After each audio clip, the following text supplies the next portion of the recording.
अमीर और गरीब बहू की दिवाली। गरीब किशन झोपड़ी के बाहर बैठा चाक पर मिट्टी के दिए बना रहा होता है। तभी ललिता कहती है, अजी अभी तो पहले के बनाए हुए दिए ही नहीं बिके हैं, तो फिर आप दोबारा से दिए क्यों बना रहे हैं? तो क्या करूं ललिता, जमाना जिस हिसाब से तेजी से बढ़ रहा है, जहां देखो वहां चाइनीज लाइट मरकरी ही बिक रही है। इसीलिए मुझ गरीब कुम्हार की मिट्टी के दिए कोई नहीं पूछता, वरना 8-10 साल पहले के दौर में मैं जितने भी दिए बनाता था वो तो हाथों हाथ बिक जाया करते थे। अजी अब तो दिवाली में बस 2 ही दिन रह गए हैं। गुड्डी और राजू भी मिठाई और पटाखे की जिद लगाए हुए बैठे हैं। अगर हमारे पास दिए नहीं बिके तो हम अपने बच्चों की खुशियाँ कहाँ से खरीदेंगे?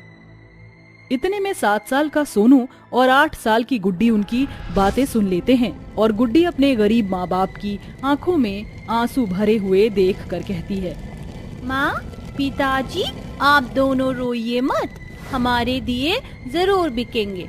माँ, आप बस ये दिए झोले में भर दो, मैं ये सारे के सारे मिट्टी के दिए लेकर पड़ोस वाली अमीर कौशल्या दादी माँ के घर जाऊंगी। वो बहुत अच्छी हैं, देखना वो हमारे सारे दिए खरीद लेंगी। गुड्डी और सोनू दिए लेकर बड़े से बंगले में आते हैं, जहां अंदर महंगे से सोफे पर कौशल्या बैठी होती है। नमस्ते कौशल्या दादी माँ। अरे बच्चों, तुम यहाँ? दादी माँ, हमारे मिट्टी के दिए आप खरीद लो ना। कोई भी हमारे मिट्टी के दिए नहीं खरीद रहा। पिताजी ने बहुत मेहनत लगाकर ये मिट्टी के दिए बनाए हैं। अगर आप हमारे ये दिए खरीद लोगी तो हम भी दिवाली मना पाएंगे। बेटा राजीव, थोड़े पैसे देना। जी माँ। राजीव अपनी जेब से 2000 रुपए निकाल कर अपनी माँ को देता है। ये लो बच्चों, ये सारे दिए मुझे दे दो, पर ये 2000 रुपए तुम्हारे दिवाली के लिए। इतने में कौशल्या की अमीर घमंडी बहू स्वाति वहां आकर उनसे वो पैसे छीन लेती है। मम्मी जी, पैसे क्या पेड़ पर उगते हैं जो आप इन गरीब भिखमंगों को इस 2 कौड़ी के मिट्टी के दिए के बदले 2000 देने जा रही थी? और तुम दोनों की हिम्मत कैसे हुई मेरे घर में घुसने की? मेरे महंगे फर्श पर मिट्टी मिट्टी करके पूरा बंगलो गंदा कर दिया। कल ही बाई से पूरे बंगले की सफाई कराई थी, और ये अपना फटा चिटा झोला मेरे इतने महंगे सोफे पर रखकर इसे भी गंदा कर दिया। गुस्से में स्वाति मिट्टी के दिए से भरा झोला दूर फेंक देती है, जिससे सारे के सारे दिए टूट जाते हैं। दोनों बच्चे बहुत रोते हैं। आंटी ने हमारे सारे दिए तोड़ दिए, अब हमारे टूटे हुए दिए कौन खरीदेगा? दीदी, क्या अब हम दिवाली नहीं मना पाएंगे? स्वाति आंटी, आप बहुत बुरी हो, बहुत बुरी हो। 2 कौड़ी का बिगड़ैल बच्चा, तेरी इतनी हिम्मत, मुझसे जुबान लड़ाता है? ऐसा कहते हुए स्वाति खींचकर सोनू को थप्पड़ मार देती है। चल सोनू, यहाँ से चल। उनके जाते ही कौशल्या कहती है, स्वाति बहू, ये तुमने बिल्कुल भी ठीक नहीं किया। तुमने सिर्फ वो दिए नहीं तोड़े, बल्कि उन गरीब बच्चों की खुशियाँ, उनकी उम्मीदें भी तोड़ी हैं। हाँ स्वाति, आखिर दिवाली तो सभी के लिए होती है ना, चाहे वो गरीब हो या फिर अमीर। ओ प्लीज राजीव, मुझे ना उन गरीबों के चलते अपने घर में कलेश नहीं चाहिए। रोहन, परी, आ जाओ बच्चों। अम्मा, मैं ना दिवाली के लिए अनार बम, फुलझड़ी और ढेर सारे पटाखे भी लूंगी। और मुझे चाहिए दिवाली के लिए पटाखे वाली पिस्टल गन। हाँ हाँ, मम्मी डैडी तुम्हें दिवाली के लिए पटाखे, मिठाइयाँ और न्यू ड्रेस भी दिलाएंगे। जहाँ एक तरफ अमीर बहू दिवाली के लिए अपने बच्चों को ढेर सारी पटाखे, मिठाइयाँ, कपड़े दिलाती है, वहीं बेचारी गरीब बहू ललिता के घर खाने के भी लाले पड़े होते हैं। देखते ही देखते दिवाली का दिन भी आ जाता है, जहां अमीर बहू का बंगला दिवाली के लिए महंगी महंगी लाइट और मरकरी से सजा होता है, वहीं ललिता की झोपड़ी सूनी होती है। माँ, हम दिवाली के लिए अपना घर नहीं सजाएंगे? देखो ना, सभी के घर कितने सुंदर लग रहे हैं। अपनी गरीब माँ को माफ कर दो मेरे बच्चों, मगर इस वक्त हमारे पास 1 रुपया भी नहीं। घनघोर गरीबी के चलते दिवाली के बड़े त्योहार के दिन भी उस गरीब बहू का पूरा परिवार भूखा होता है। माँ, मुझे भूख लगी है, आज दिवाली है, तुम हमारे लिए पूरी पकवान नहीं बनाओगी? कोई बात नहीं, मैं नमक रोटी भी खा लूंगा, वही दे दो।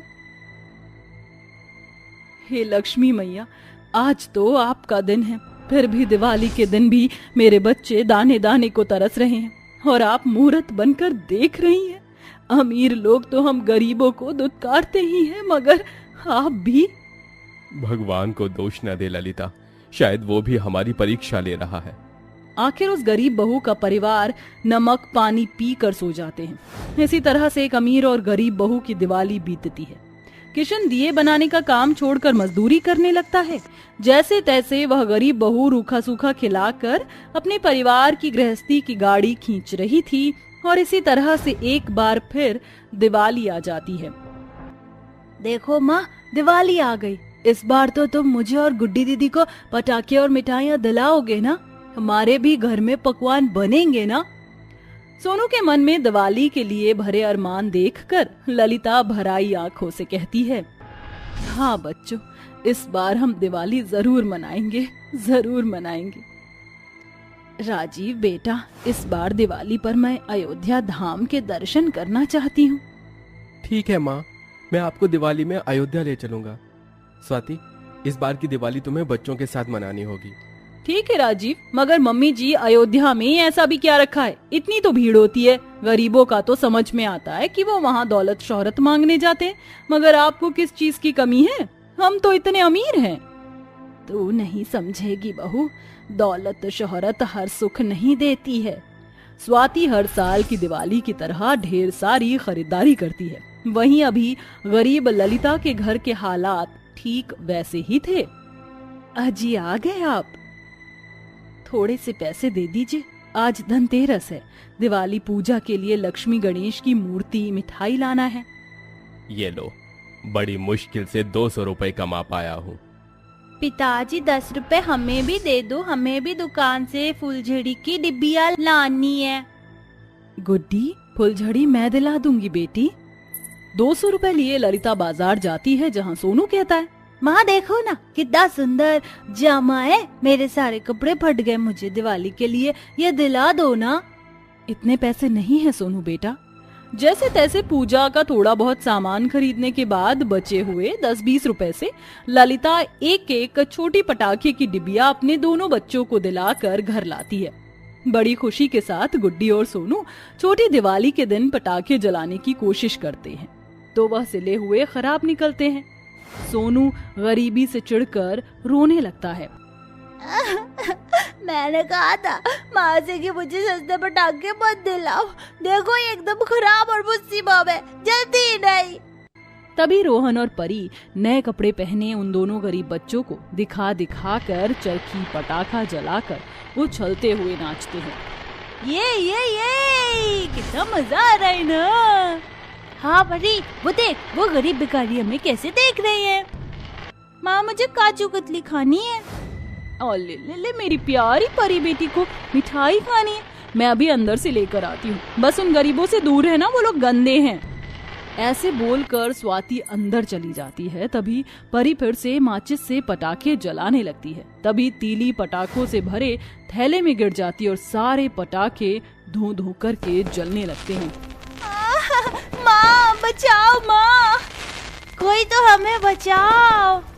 आग की लपटों को बढ़ता देखकर कोई भी उन बच्चों को बचाने की हिम्मत नहीं करता। तभी ललिता दौड़कर आती है और उन्हें बचाती है। रोहन, परी, कुछ नहीं होगा बच्चों, डरो मत। उन्हें बचाने में पटाखों के छींटे उड़कर ललिता के शरीर पर जगह जगह पड़ जाते हैं। इतने में राजीव और कौशल्या भी आ जाते हैं और स्वाति उसे बहुत सुनाती है। दो कौड़ी की गरीब कहीं की, तुम्हारी हिम्मत कैसे हुई मेरे बच्चों को हाथ लगाने की? मुझे पता है तू अपने बच्चों के लिए पटाखे चुराने आई थी ना। नहीं मालकिन, मैं तो बस। ज्यादा आंसू मत दिखा, तो जैसी गई गुजरी गरीबों को मैं अच्छे से समझती हूँ। बस करो स्वाति बहू, जानती भी हो अगर ये गरीब बीच में ना आती तो तुम्हारे बच्चे आज नहीं बचते। अपनी जान पर खेलकर इसने तुम्हारे बच्चों की जान बचाई है, तुम्हें तो इसका एहसान मानना चाहिए। ललिता आंखों में आंसू लिए वहाँ से चली जाती है। दिवाली के दिन स्वाति उसके घर मिठाई, पटाखे, कपड़े लेकर आती है। हैप्पी दिवाली ललिता, मुझे माफ कर दो। मुझे अमीरी का इतना घमंड हो गया था ना, न जाने मैं तुम्हें क्या क्या कह गई। मगर मैं चाहती हूँ कि तुम्हारा परिवार हमारे साथ दिवाली मनाए। ये सुनकर ललिता के बच्चे बहुत खुश हो जाते हैं। इस बार दिवाली पर स्वाति अपने बंगले को महंगे लाइट की जगह उस गरीब बहू के बनाए मिट्टी के दियों से सजाती है और सभी एक दूसरे को मिठाई खिलाते हुए खुशियों भरी दिवाली मनाते हैं। अरे जरा जोर जोर से दबा, हाथों में जान नहीं है क्या? जुबान तो तेरी कैंची की तरह चलती है और हाथ हैं कि तेरे हिलते ही नहीं। जैसी माँ वैसी बेटी, इसके हाथों में भी जान नहीं है। ऐसा लग रहा है कि कोई रुई से सर दबा रहा है। चाची 1 घंटे से सिल दबा ली हूँ, हाथ दल डोला है। देखा माँ जी, इसकी जुबान अभी 2 फुट की भी नहीं है और जुबान देखो 10 फुट की है। रुक, तुझे अभी बताती हूँ। भाभी, प्रीति अभी छोटी है, उसे माफ कर दीजिए। प्रीति, चाची को सॉरी बोलो, बड़ों से क्या ऐसे बात करते हैं? सॉरी चाची। शोभा एक गरीब परिवार से होती है, जिसके चलते वो अपनी शादी में दहेज नहीं ला पाती है। दहेज ना लाने के कारण शोभा की सास अनामिका और जेठानी ज्योति हमेशा उस पर अत्याचार करते हैं। समय गुजरता है और शोभा की बेटी हो जाती है, जिसके चलते अब वो माँ बेटी दोनों पर अत्याचार करते। शोभा का पति राज अक्सर काम के सिलसिले में देश से बाहर रहा करता था, इसलिए उसे इस बारे में कुछ पता नहीं था। माँ जी, कब तक हम इसे और इसकी बेटी को फ्री में पालेंगे? मैं तो कह रही हूँ जितनी जल्दी हो सके इसे और इसकी बेटी को घर से रवाना कर दो। हाँ बहू, बस एक इससे और इसकी बेटी से घर की सफाई करवा लूं, फिर धक्के मार कर दोनों को घर से निकाल दूंगी। अरे वाह माँ जी, मानना पड़ेगा आपको। ज्योति और अनामिका शोभा और उसकी बेटी से दिन रात काम करवाते और छोटी छोटी गलतियों पर उन्हें मारा करते, लेकिन शोभा ये सब बस अपनी बच्ची के लिए सहती और किसी से कुछ ना कहती। ऐसे ही समय गुजरता है। माँ, इस बार दिवाली पर मुझे नए कपड़े दिलाओगी ना? हाँ मेरी बच्ची, इस बार मैं जरूर तुझे तेरे मनपसंद के कपड़े दिलाऊंगी। लेकिन कैसे? मेरे पास तो पैसे ही नहीं है और ये जो पैसे भेजते हैं उसे माजी और भाभी अपने पास रख लेती हैं। अब मैं क्या करूं? शोभा इतना सोचती है और अपनी जेठानी ज्योति के पास जाती है। मेरा बेटा तो इन नए कपड़ों में किसी हीरो से कम नहीं लग रहा है। बबलू बेटा, आपको आपके दिवाली के कपड़े पसंद आए ना? हाँ माँ, बहुत अच्छे हैं। भाभी, तू यहाँ क्या कर रही है? भाभी, दिवाली आ रही है। मैंने प्रीति से वादा किया था कि इस साल मैं उसे जरूर नए कपड़े दिलाऊंगी, लेकिन मेरे पास पैसे नहीं है। आप मेरे लिए ना सही लेकिन मेरी बच्ची के लिए दिवाली के नए कपड़े ले आइए, इससे उसके चेहरे पर थोड़ी मुस्कान आ जाएगी। मैंने यहाँ कोई बैंक खोल रखा है क्या, जो जब चाहे पैसे निकाल ले? तेरी बेटी के कपड़ों के लिए मेरे पास कोई पैसे नहीं है, समझी? चल अब जा और मेरे लिए चाय बना कर ला। तेरी बकवास सुनकर मेरा सिर दर्द होने लगा है। लेकिन भाभी, कहा ना एक बार, समझ नहीं आता है, जा यहाँ से। जिसके बाद शोभा निराश होकर कमरे से बाहर आ जाती है। ऐसे ही दिन गुजरता है। शोभा और शोभा की बेटी घर की दिवाली की सफाई कर रहे होते हैं, वहीं अनामिका और ज्योति आराम से बैठे होते हैं। दोनों माँ बेटी सफाई कर ही रहे होते हैं कि तभी प्रीति के हाथ से कांच का पॉट गिरकर टूट जाता है, जिसे देखकर ज्योति और अनामिका चिल्लाते हुए कहते हैं, ये देखो, कर दिया नुकसान। जानती भी है कि कितना महंगा था। एक तो शादी में एक फूटी कौड़ी नहीं लेकर आई, ऊपर से बेटी को जन्म दिया और अब ये नुकसान। तुम दोनों इस घर में रहने के लायक ही नहीं हो। निकल जाओ तुम दोनों यहाँ से, वरना एक दिन तुम दोनों माँ बेटी इस पूरे घर को खा जाओगी और डकार भी नहीं लोगी। नहीं माँ जी, माफ कर दीजिए, हमसे आइंदा से ऐसी कोई गलती नहीं होगी। हमें घर से मत निकालिए, हम लोग कहाँ जाएंगे? कहीं पर भी जाओ, हमें इससे क्या। बस अब तुम दोनों इस घर में नहीं रह सकती। इतना कहकर ज्योति और अनामिका शोभा और उसकी बेटी को धक्के मारकर घर से बाहर निकाल देते हैं। शोभा और प्रीति कई घंटे तक घर के बाहर बैठकर रोते हैं, लेकिन वो लोग दरवाजा नहीं खोलते। जिसके बाद शोभा अपनी बेटी प्रीति को लेकर सड़क पर इधर से उधर भटकने लगती है। कई घंटे भटकने के बाद शोभा को एक छोटी सी झोपड़ी दिखाई देती है, जिसके अंदर वो अपनी बेटी को लेकर चली जाती है। माँ, अब हम कहाँ जाएंगे? माला तो ही नहीं है। नहीं बेटा, ऐसे नहीं बोलते। पापा है ना, जब पापा वापस आएंगे तो देखना, वो हम दोनों को यहाँ से ले जाएंगे। जब तक मैं तुम्हारा ख्याल रखूंगी। तुम यहाँ बैठो, मैं बाहर जाकर कुछ काम ढूंढने की कोशिश करती हूँ। शोभा कई जगहों पर जाकर काम ढूंढने की कोशिश करती है, लेकिन शोभा को कहीं पर भी काम नहीं मिलता। ऐसे ही कई घंटे बीत जाते हैं। आखिर में जब शोभा निराश होकर अपने घर लौट रही होती है कि तभी रास्ते में उसे मिट्टी के बर्तन बनाने वाले दिखते हैं, जिसे देखकर शोभा के मन में ख्याल आता है और वो उन लोगों से थोड़ी मिट्टी लेकर घर आ जाती है। माँ, ये क्या है? बेटा, ये बर्तन बनाने वाली मिट्टी है। इस मिट्टी से हम लोग भगवान श्री गणेश और माता लक्ष्मी की मूर्ति बनाएंगे और उसी के साथ दिए भी बनाएंगे। दिवाली आ रही है ना, हम यही बनाकर बेचेंगे और उससे जो पैसे मिलेंगे उन पैसों से अपना गुजारा करेंगे। माँ, फिर तो बहुत मजा आएगा, मैं भी आपके साथ बनाऊंगी। जिसके बाद दोनों माँ बेटी मिलकर मिट्टी के दिए और भगवान श्री गणेश लक्ष्मी माता की मूर्ति बनाते हैं और उन्हें अपने घर के बाहर ही बेचते हैं। ये भगवान गणेश और माता लक्ष्मी की मूर्ति बहुत सुंदर है और ये दिए भी काफी अच्छे लग रहे हैं। एक काम करो, ये सब पैक कर दो। ये लीजिए, आपके 490 रुपए हुए। दिन भर की होने वाली कमाई से गरीबी में माँ बेटी अपना गुजारा करते हैं। वहीं अनामिका और ज्योति बड़े ऐशो आराम से अपने घर में रहते हैं। ऐसे ही कुछ दिन और गुजर जाते हैं।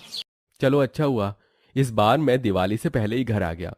बस कुछ देर और, फिर मैं शोभा और प्रीति से मिलूंगा और उन्हें ये सारे तोहफे दूंगा। राज विदेश से वापस लौट चुका होता है और अपने घर जा रहा होता है, लेकिन रास्ते में राज को उसकी बेटी प्रीति दिख जाती है, जिसे देखकर राज जल्दी से प्रीति के पास जाता है। प्रीति बेटा, तुम यहाँ क्या कर रही हो? और शोभा कहाँ है? माँ, दे तो पापा आ गए। शोभा, ये सब क्या है? तुम और प्रीति यहाँ क्या कर रहे हो? क्या हुआ है तुम लोगों के साथ? राज के पूछने पर शोभा रोते हुए अपने और अपनी बेटी के ऊपर हुए अत्याचारों के बारे में राज को बता देती है, जिसे सुनकर राज को बहुत गुस्सा आता है और वो अपने घर जाता है। भाभी, आपकी हिम्मत कैसे हुई मेरी पत्नी और बेटी के साथ ऐसा करने की? उस 2 टके की औरत के लिए मुझ पर चिल्लाने की कोई जरूरत नहीं है, समझे? अरे उसकी हैसियत ही क्या थी, वो तो इस घर की नौकरानी से भी गई गुजरी थी। जैसे नौकर को घर से निकाल दिया जाता है, वैसे हमने उसे घर से निकाल दिया। और भूलो मत, ये प्रॉपर्टी माँ जी के नाम पर है और माँ जी भी उसे इस घर में कभी नहीं रखेंगी। ठीक है, आपको और माँ को यह प्रॉपर्टी और घर मुबारक हो। मेरी पत्नी और बेटी ही अगर इस घर में नहीं रहेंगी तो मैं यहाँ रहकर क्या करूंगा? मैं भी यहाँ से चला ही जाता हूँ। राज भी घर छोड़ देता है और दूसरा घर लेकर अपनी पत्नी और बेटी के साथ खुशी खुशी रहने लगता है और दिवाली वो एक साथ खुशी खुशी मनाते हैं। शोभा अपना मिट्टी के दिए और भगवानों की मूर्ति बनाने का काम जारी रखती है, जिससे घर का गुजारा और अच्छे से चल जाता है और ऐसे ही महीने गुजर जाते हैं। वहीं दूसरी तरफ ज्योति और अनामिका अपने पैसों को फिजूल खर्चों में उड़ाते हैं, जिससे वो धीरे धीरे कंगाल होने लग जाते हैं और उनकी फिजूल खर्ची उन्हें जल्द ही रोड पर ले आती है। लगता है हमें हमारे किए की सजा मिल रही है। हमने जो शोभा और उसकी बेटी के साथ किया वो गलत था। भगवान हमें माफ कर देना, हमसे बहुत बड़ी गलती हो गई। ज्योति और अनामिका दोनों ही अपनी गलती पर शर्मिंदा होते हैं और भगवान से माफी मांगते हैं कि तभी अचानक ज्योति को शोभा की दिए की दुकान दिखती है, जिसे देख ज्योति और अनामिका भागते हुए शोभा के पास जाते हैं। माँ जी, भाभी, आप यहाँ? शोभा, हमें माफ कर दो, हमें हमारी गलती का एहसास हो चुका है। हमने जो तुम्हारे साथ किया उसकी सजा आज हमें मिल चुकी है। भाभी, माँ जी, आप दोनों को आपकी गलती का एहसास हो गया, इससे बड़ी बात मेरे लिए और क्या हो सकती है। चलिए आप लोग अंदर आइए। शोभा अपनी सास और जेठानी को घर में ले आती है और वो सभी साथ रहने लगते हैं। धीरे धीरे राज और शोभा की वजह से उनका बिजनेस बढ़ता है और अब वो पहले की तरह अपने महल जैसे घर में रहने लगते हैं। ज्योति और अनामिका भी पूरी तरह से सुधर जाते हैं, जिससे पूरा परिवार मिलजुल कर खुशी खुशी रहने लगता है।